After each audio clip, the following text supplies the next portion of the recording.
పాతవి విడిచిపెట్టాలి, పాతవి అంతమవ్వాలి. Put an end to it, start new, believing new, obeying new. నీ ఉన్న స్థితికి దేవుడు నీకు వాగ్దానం చేసిన జీవితానికి ఒక బ్రిడ్జ్. నువ్వు ఉన్న బ్రతుకుకి దేవుడు నేను తీసుకెళ్ళబోయే ఇంకొక ఎత్తుకి ఒక step. Discipline is always the bridge. Discipline is always the bridge for success, for new beginnings, for greater life. ఒక అథ్లెట్కి డిసిప్లైన్డ్ లైఫ్, ఒక విశ్వాసి కూడా క్రమశిక్షణ కలిగిన జీవితం. అందుకని పౌలు అంటాడు, physical exercise disciplining is good for the body, but దానికన్నా మించింది ఏంటంటే spiritual discipline. That is going give you power for your life to achieve greater things and fulfilling the promises of God.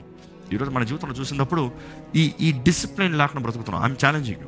మీ జీవితంలో దేవుడి కార్యాలు జరగాలంటే discipline yourself.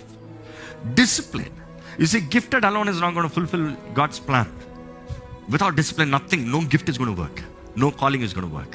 No responsibility are going to be done. Discipline. Best ని వాక్యం చూసినప్పుడు నేను గమనించింది ఒకటే, యేసు ప్రభు దేవుడి కుమారుడు అయ్యే దేవుడు అయ్యి ఈ లోకంలోకి వచ్చినప్పుడు did he have discipline? Absolutely. ఇంకా సూర్యుడు వస్తానికి ముందే, ఉదయిస్తానికి ముందే ఆయన ప్రార్థన చేసుకుంటానికి వెళ్ళాడట యథావిధిగా. యథావిధిగా అంటే ఏంటి? It is a routine, it discipline. ఎవరు అడిగారు? ఎవరు చెప్పారు? దేవుడు కుమారుడు కదా, తండ్రి ఎప్పుడన్నా వింటాడు కదా, అప్పుడే చేయాల్సిన అవసరం ఏముంది? Why before the sun rise?